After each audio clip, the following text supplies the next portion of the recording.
Hello and thanks for being here with us on VOP this morning. I am Esther Nwachukwu and trust you are keeping well. Today we shall be looking into the crisis that has fallen upon the Labour Party. What it is that could just be the way forward for the Nigerian greenhorn that came so close to turning the apple cart. Plus, one more story will let you as you stay with us. Make sure that you subscribe, like, share Voice of the People TV on YouTube and of course on Instagram, VOP TV Live. Now, joining us virtually is Barrister Jude Abure. Good morning, Barrister Jimmy. Good morning. My pleasure to be with you. And I also have John Akerede. John, good morning as usual. Welcome to VOP TV Live. Good morning. Thank you for having me. All right, my next question will be, what exactly is going on within the Labour Party? If Peter Obi was not in the party, do you think that party is solid enough to carry on? Okay, we all know the history of the Labour Party. Labour Party is not a new party in Nigeria. Labour Party has been there all the while, but because of the emergence of Peter Obi, because when he joined the party gained more prominence and the momentum began to build, especially with obedience. You know, those who call themselves obedience, who also joined, to push the political ambition of Peter Obi, and of course they said they want to bring some changes in the polity. And I think that is the major driving force. Of course, that is what it should be in an ideal society. In an ideal society, it is ideology that drives a movement. It is ideology that drives political parties, and not just the quest for political benefits for political offices, and then for just in terms of structures. It's not just structures that drive political parties, but it is ideology. Ideology is fundamental to political parties. So ideally, that's what it should be. And I think if Labour Party keeps in this direction, Labour Party would be able to weather the storm. You're very certain they'll be able to weather the storm? I have no power of clairvoyance, but I'm saying that if the party continues with this ideology, the ideology based on the changes which they want to bring to the polity, they say they want to bring a polity that works for the common citizens. They want to have a nation where the rule of law will prevail. They want to have a nation where votes will count. They say they want to have a nation where people, workers, will be taken better care of. Of course, you don't forget the fact that the Labour Party as a party belongs to the Labour movement, which is the NLC, the TUC, and other labor movements. So I'm saying that if this party continues with an ideology, a proper streamlined ideology, then the party will be able to weather the storm. That's what I'm saying.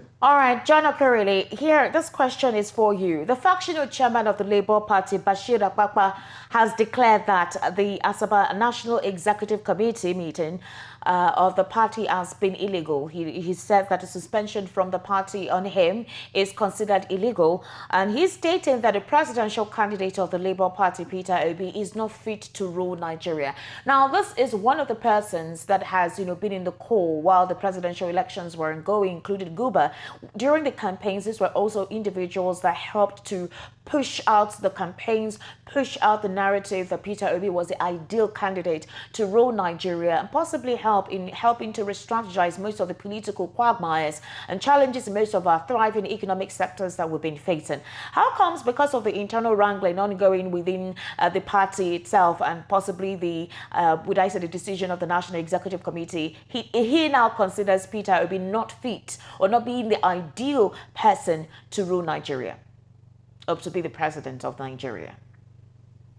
I think the handwriting is clearly written on the wall. And for the person of Apapa to come up at this point in time and bring up his own objections shows clearly that something is wrong somewhere. Out of every 12, there must be a Judas.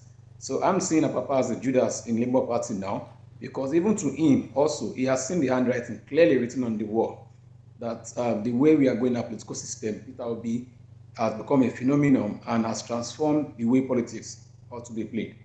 Okay, and so not everybody would absorb or appreciate his personality or his own kind of methodology in terms of politicking and politics. Okay, so I don't think something like Apapa can fit into that gap, and that's why you see all of these things coming up. Also, don't also forget that in politics, oppositions will always look for a loophole to get at their opponent. And so they have tried all possible best and ways to see how they can get to Peter Obi, but that's not really coming well for them. And that's why they are also looking at every other opportunity. And this one is also somebody who is readily available. You can say this thing about me to you, that Peter Obi is not fit. So where was Apapa before the presidential election? Where was Apapa when Peter Obi was campaigning all across the rest of this country? What was the narrative then? What is the narrative now? That can tell you that money must have exchanged hands. He must have had a series of meetings with other opposition parties and see how they can bring down this Okuti that I call him.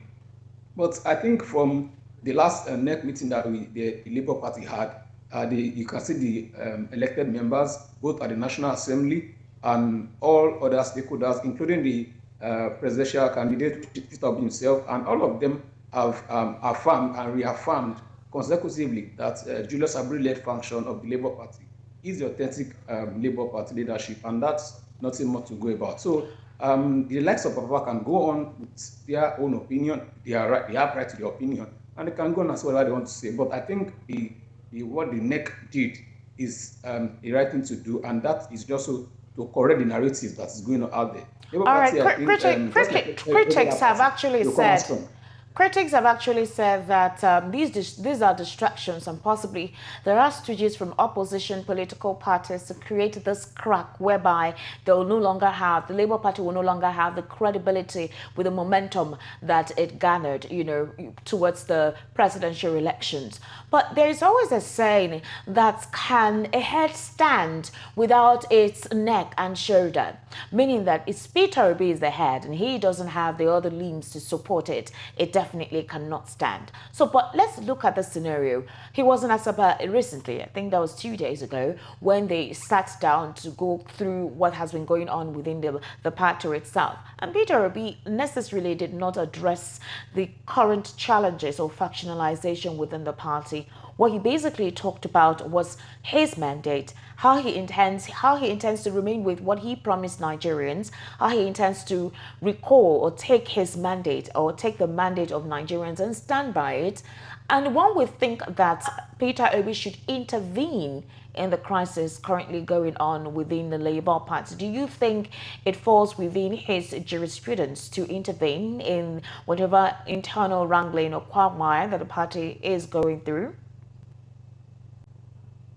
For me, I think he should intervene, looking at the fact that he is the presidential candidate of the party, and as such, he's seen as the pinnacle head or the leader of the party. If you look at every other political party, the like of the APC, President Muhammadu Buhari happens to be the leader of the party. And so when there are issues, there are times that he does not want to come in into the affairs or the narratives, but on the long run, as a father, as a leader, you have to intervene and then give his own perspective to the issue. I think Peter Obi, for him to have come to that meeting shows that he is interested. Probably at the time he was speaking a meeting with other leaders of the party to see how they can, come out of this issue, because the issues will always come and it will always go. But I think Peter Obi, I'm sure he must have had several meetings, only that we might not be privy to the outcome of those meetings. But I'm very sure, because of his person, he must have had several meetings and each must have intervened into this matter. If not, it will get out of hand. And once it get out of hand, a house that cannot put itself together cannot stand to withstand the storm that's coming from outside. So I think he should intervene.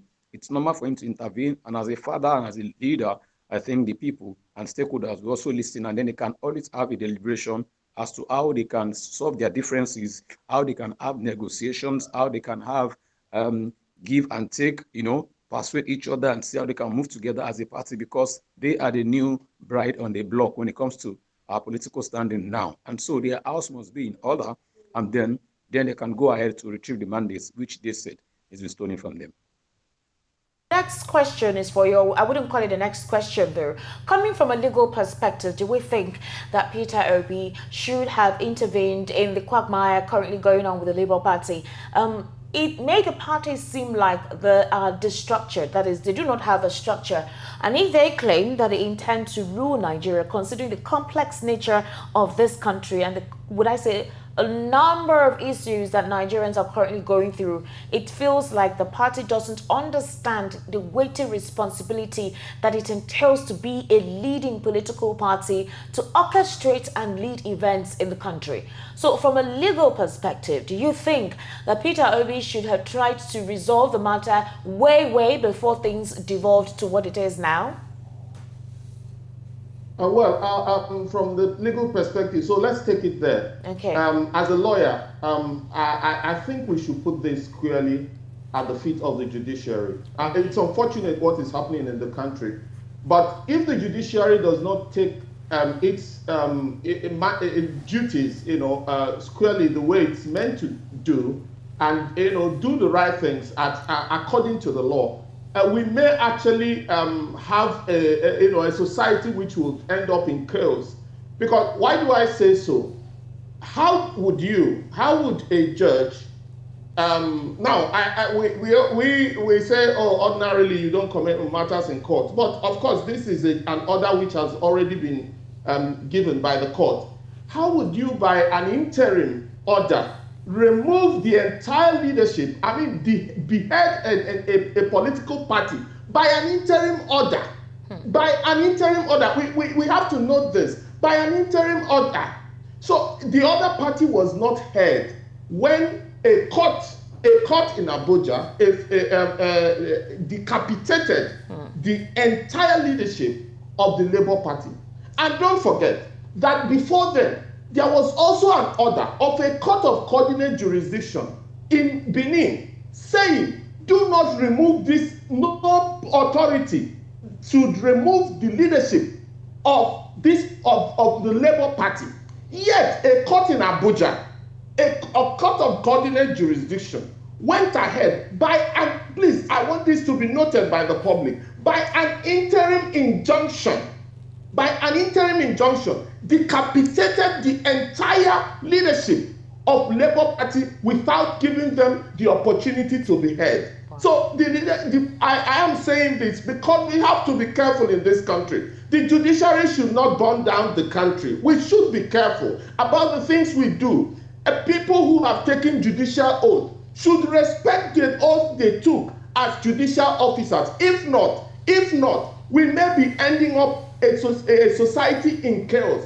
But that aside, when there are issues like this, you expect that the parties would also be given an opportunity to be heard. I heard that the matter has been further adjourned. I expect that in further hearings, the Labour Party would be able to put their position before the judge, and expect that the right things would be done going forward. And again, the order of the court in Abuja was that the party leadership should not parade itself as leadership. Yes. So it did not mean that you cannot have an acting national chairman where there is a subsisting national chairman. So the party chairman remains. The order simply said, do not parade yourself as the chairman. So what does that mean? That means that automatically, in line with the constitution of the Labour Party, the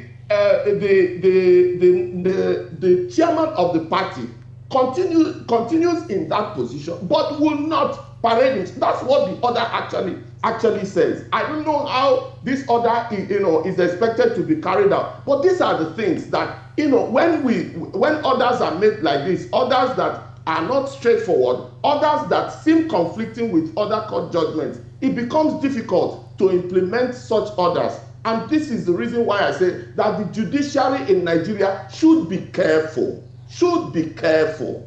Now, do we think as well, in continuation of what you just explained, do you think that the Labour Party made itself prone to most of these distractions that seem to be coming from everywhere and sundry? About almost 7 or 8 days ago, there was a press conference. Let me not even use a press conference, because what we saw was in front of the party secretariat, where we had two factions who were addressing journalists. One was saying that that's one of the national youth leaders of the Labour Party, who was saying that he had the authority and the stance to coordinate affairs and give jurisdiction within the party. We also had another person who was addressing the journalists there, stating that, oh, this is not how we should go. And then we heard a couple of information, or rather conversation at the background, where it seemed that there were brickbats, words were being thrown. And one would question and say, okay, do these people really understand what they're competing for?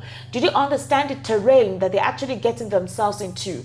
Don't they understand the essence of coordination, essence of not washing your dirty linen in public and seeking how to make sure that it is internally resolved, so you don't create a perception to the opposition that you definitely are not ready to rule the nation? So what would you say concerning most of the judicial proceedings concerning the Labour Party National Executive Committee members and the party itself? Now that they've appointed acting leaders, do we think they're capable to steer the party in the right direction? Oh, well, you asked a question earlier. Why didn't Peter Obi comment publicly on the issue in Labour Party? And now you're talking about washing their dirty linens in public. Yes. So you put it side by side. So you don't expect someone like Mr. Peter Obi to come out publicly to comment on an issue which is the internal affair of the Labour Party. And again, I don't know, the media, keeps would always, look at it. Oh, there's an issue within the Labour Party.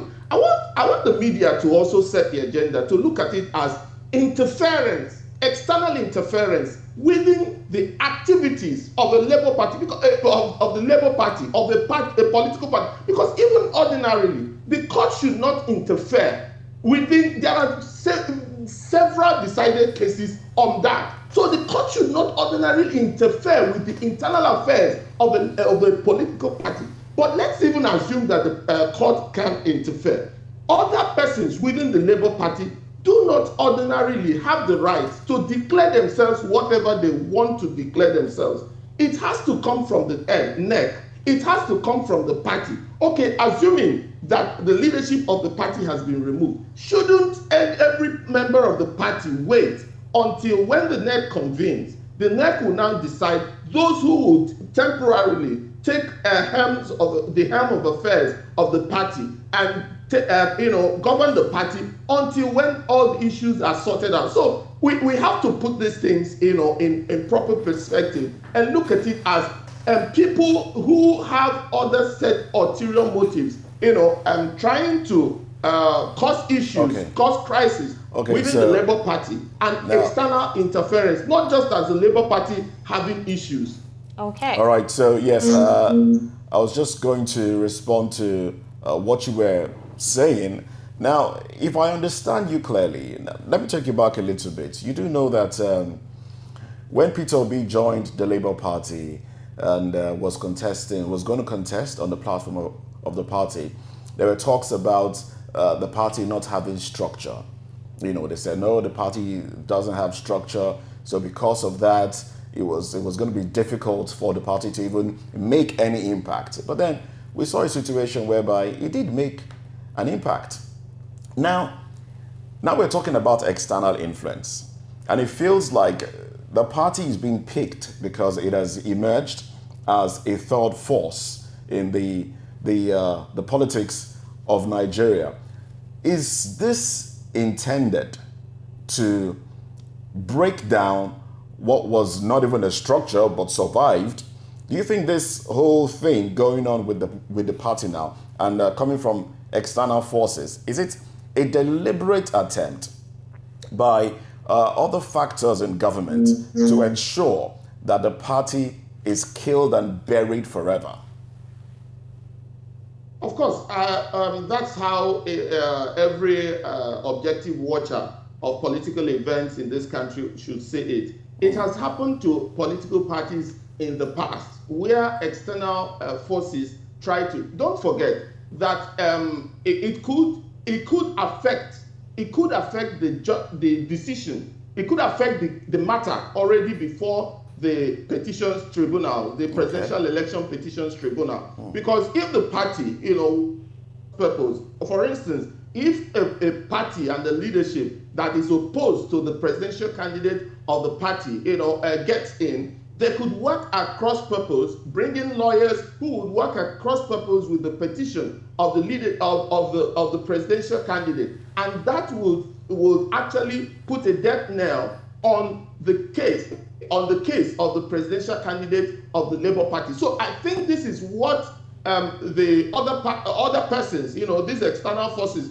which I suspect, are behind this, are actually working at to get the leadership. Of course, it happened to the AAC after the election, the last election in 2019, where a leadership was imposed on the party, and this leadership went to court and began to work at cross purpose with the candidate of the AAC in Rivers State. Work at cross purpose, and with that, the petition of the AAC was dismissed because the party itself went at cross purpose. It was only after the petition was lost that the court now restored the leadership of the party.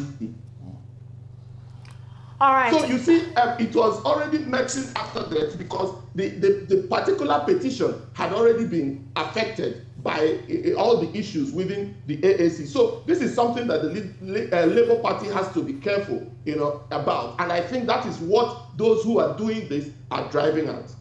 All right, John Akperele, are you there with us? Yes, I'm here. All right, so here's a scenario. There was a meeting in Asaba where the Labour Party members were, attended, and the factions too were also present, including the principal, Peter Obi. They appointed acting executive members, which was signed by Ladi Ilia, who is a national deputy chairperson. Now let's look at the scenario and the chairpersons and secretaries of the party, how they were able to coordinate events. Some critics have said that it was the right thing to do for the party to converge and mobilize properly and put their whatever it is issues they have in context or in perspective. But we've had opposition political parties throwing brickbats and stones and arrows on the Labour Party, saying that the Labour Party is not a party that anyone should look at to contend with. Others have also said that due to the evolving developments within the Labour Party and how things have played out, that the Labour Party itself doesn't even understand how to play politics, do not understand what strategy is all about, that their supporters are only usually more volatile in response to anything that may put the Labour Party in bad light. As an individual, he's a political analyst and always, understands the political terrain in this part of the world. Would you say that the Labour Party seems not to understand how politics plays? Or if they do seem to understand, they may not necessarily have the strategy going by it?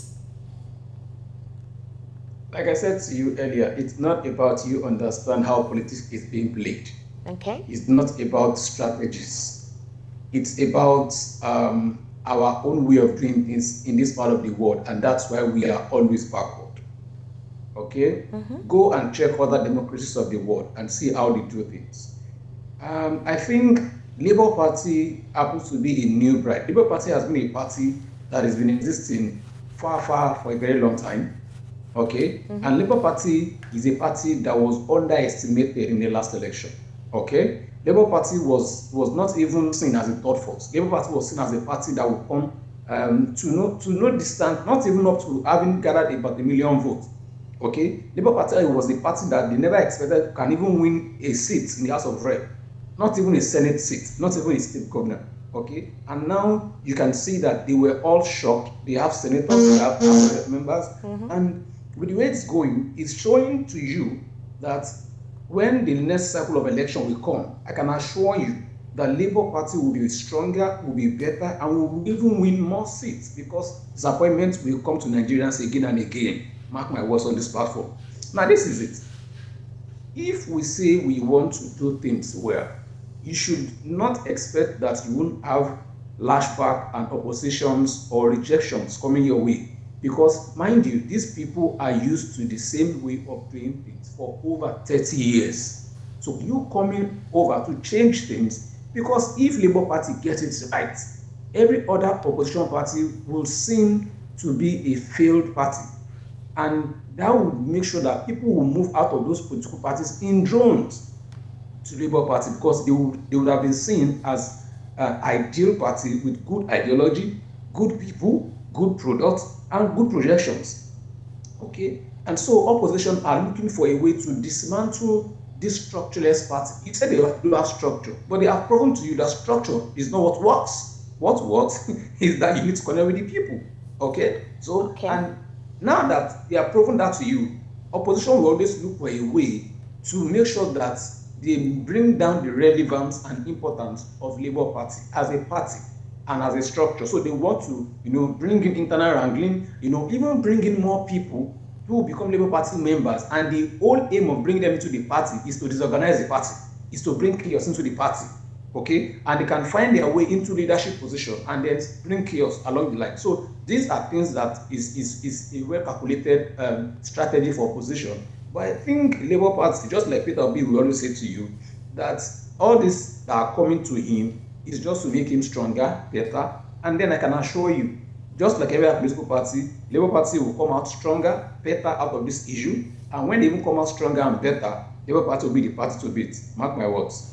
It's interesting that you're saying that when they come out stronger and better. And we do hope that they come out of this, because we know how it is, how the game is played in Nigeria. If you're not careful, you'll be dragged in the mud, so much so that you may not survive or recover from it. Now, it's obvious that even within the party, they have their disagreements. They don't seem to always speak with one voice. And I say this because just before the governorship elections, Peter Obi endorsed a few governorship candidates of the party. They fielded a few, actually. And then when he was endorsing the governorship candidate in Lagos, that's Gbadebo Roads Vival, he also made a statement. He said that in other parts of the country where candidates of the party are also vying for governorship positions, he said, don't just vote because they are from the Labour Party. Vote people that you trust. Vote people that you know can deliver. And that sent a feeling that even the man himself feels like there are other people within the party that may not deliver on, the ideology that he's putting forward. All right? And that feels like there is definitely discord within them. And you know how it's said, a house divided against itself will barely stand the test of time. So if this division continues, or do you think they'll find a way to resolve these things? This path they are taking now, is it a way to resolve it? Do you think they will succeed in resolving it, especially as they have issues in courts now? And if they do succeed, do you think they will have that impact that you're talking about now, talking about coming elections in next 4 years or thereabout? And this is what I'll say to you. And that's why when you have inspirational kind of leadership, is the best form of leadership anyone or any country or any political party can have. Okay? When you have a leader that inspires followership, and that is the best form of leadership you can have. Now, don't forget that Peter Obi came into the Labour Party a few weeks before the presidential election.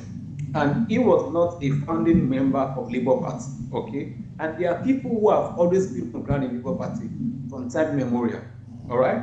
And so when Peter Obi comes in and he was given the platform to run as their presidential candidate at that point in time, that does not make that other people who are members of the party will be thrown out.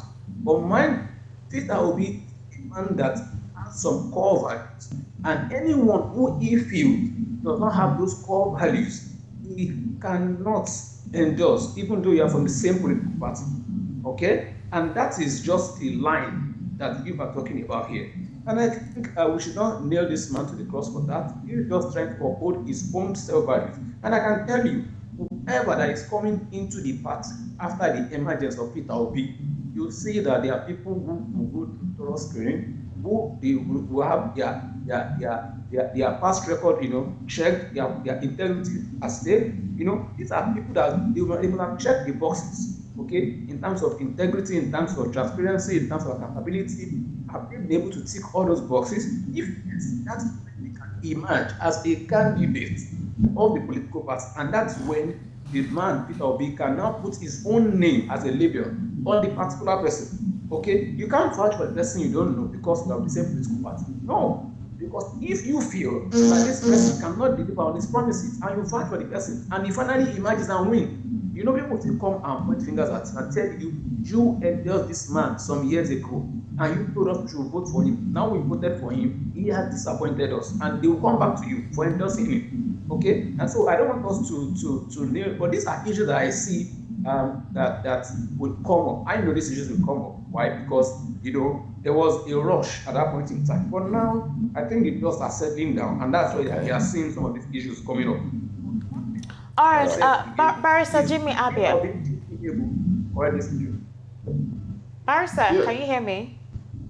Yes. Yeah, I can hear you very loud and clear. All right, so the national youth leader of the party, Eragbe Ansem, who was recently suspended by the leadership of the party over allegations that bordered on abuse of office, he challenged and insisted that that particular suspension was illegal, null and void, therefore calling for his restatement with immediate effect. Now, earlier you said something that the court actually ought not to have intervened in this process, but a situation where a couple of issues coming up, this person says, I deserve to be in charge, this is my position. The other person says, no, you have been conducting activities that are untoward and misrepresents the reputation of the party. You need to step aside. Let's put someone whom we think is credible enough to steer or to lead. And you're having that back and forth. Is that not the place the court comes in to, at least with a court order, even if you're staying put, to say, I deserve to be in this position, or this position, I have worked to attain it. There is nothing you're saying that's going to change that basis. Is this not where the court order comes to put things in perspective? Of course, where the court comes in is where laid down procedures. There are it's very limited. Ordinarily, the court will not intervene in internal affairs of a political party. But like I said, if you remember, I said that even if the court has to intervene where procedures are not followed, laid down procedures, if there are constitutional prohibitions of the party that have not been followed, if there are things that have not been done right, then there are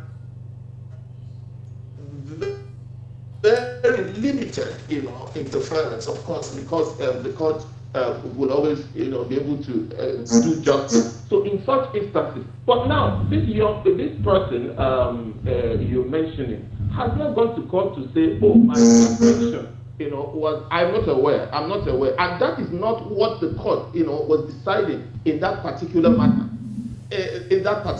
So if this person has approached the court and said, oh, okay, my suspension as a member of the Labour Party was done without following the right procedure, then you would expect that the court would have jurisdiction getting to decide such matter within the limits which the courts can intervene in that particular matter. But that is not the matter in which this particular decision of the court was given. And I mentioned something more importantly, and that's even the more important one, that it was by an interim order. Okay. The other side was not heard at all. They were not able to they were not heard at all. They were not able to defend whatever has been brought against them. I expected that the court would have, just like it did in the Binani case, that Aisha Binani, where such serious allegations have been leveled against a number of persons. Then you say, go and put them on notice, let them come and defend themselves. Then, because what would have gone wrong if the court, there's no urgency here. What it would have gone wrong if the court said, put them on notice, let them come and defend what the allegations against them. What would have gone wrong? But what the court did was immediately on the day the matter came up for hearing, immediately the court gave that under interim injunction. Still extended the interim injunction on the next adjourned date. Now the other party had already come to court on that next adjourned date. The court still extended the interim injunction. So it's like an automatic removal by way of interim injunction. And we shouldn't, I mean, there have been a series of statements, even from the judiciary itself, on the way the courts grant interim injunctions. I mean, you use of interim injunctions arbitrarily. So these are the things that I expect that the judiciary should take into cognizance, because allowing people to express themselves is the foundation of democracy. Allowing for people fair hearing is the foundation of justice. So these are the things I expect, and that is why I am saying that the judiciary should be careful, should make sure, because even it's not only me, because even members of the Nigerian bar, even lawyers themselves have on several instances it makes this kind of, these are things you don't hear from lawyers in the past, but people are coming out now to speak about this. Recently, a former president of the Nigeria Bar Association, Olisaba Koba, said that he doesn't have faith in the. Can you imagine that? In the judiciary in Nigeria, this was a former president of the Nigeria Bar Association. So it tells you how bad things have gone. And this perception of the judiciary as where people may not be able to get justice, it's a perception, yes. But the reality always usually mirrors the perception always usually mirrors the reality. And you'll see, in some of the cases, people have mentioned, in the past, you'll be wondering what was followed. Was it really the law that was followed in this decision? Even lawyers would be at a loss at how these decisions were arrived by the court. I mean, law is based on principle. There are certain principles that if you follow them, everybody that follows the same principles will reach the same decision. That is the reason for the existence of the courts, to bring these different ideologies, to bring these different positions canvassed by parties together, and then make a decision that let me even make this. Okay. Do you know that in some parts of the world, AI, that is artificial intelligence, is now being gradually imported into justice? And what it means is that there are certain principles that if you follow it, people can easily predict the decisions of the court. But where in a lot of cases, you will see one court will give one decision and another court of coordinate jurisdiction will give a different decision, and it will continue like this. It means that there is something fundamentally wrong. And where you apply what you call the principles of law, and you arrive at the decision where which the common man, and even not just the common man, even lawyers do not see as justice, then there is something wrong within that system. Because the reason for the principles of justice is that at the end of the day, you will be able to arrive at a just decision. So where the decisions, consistently, perpetrate injustice, perpetrate lack of fair hearing, perpetrate, a situation where it seems that only the tougher party, only the bigger party, only the stronger person, gets justice. I think there is something wrong. There is definitely something wrong, and it's becoming very apparent that the judiciary is being influenced by persons that we probably will find out, who they are going forward. But now let's go back to the Labour Party. What do you think the party can do to strengthen itself internally in a way that it can withstand whatever external influence or storm that might come at it? This is to you, I think, Barrister. Barrister, yes, this is for you? Okay, for me, okay. Yes, please. Okay, I think what the Labour Party needs to do post-election is to set ground rules. If there are things within the constitution of the Labour Party, of course, that would have to be debated at a convention. So if there are things within the constitution of the Labour Party that has made some of these activities possible, these these acts of betrayal, these acts that seem to undermine the party, I expect that within the convention of the party would be able to set better rules, improve on the constitution and the rules within the Labour Party. I also expect that going forward, Labour Party should also make sure that the persons elected into offices or elected into within offices in the Labour Party are people of proven integrity, people of character, people that believe, also people that believe in ideology of Labour Party. Now, because if you have people who do not believe in the ideology of the political party, they will be easily malleable to external forces. So you expect that they would put in people of proven integrity and people who believe in the mandate and the ideology of the political party. Then I also expect that in electing within the political party, also picking persons to represent the political party in external elections, the party must ensure that there is internal party democracy, because the area, which would make members of a political party disenchanted with the political party, there should be proper internal democracy within the primaries, because that's the only way you be able to also elect people or vote, select people who would have that ideology to represent you at elections. All right, then. Thank you very much. Now, to John as well, do you want to add anything to that? Hello, John. Now, we can't hear you because you... your audio, please, you can mute your audio. Okay. I think Labour Party should know that they are like the last chance for Nigerians. And young Nigerians who want to actively involve in politics, if looking at Labour Party as the next option for them to come on. They are looking at it as a platform. And so this platform must be structured in a way that when people come in, the institution must be stronger than the people.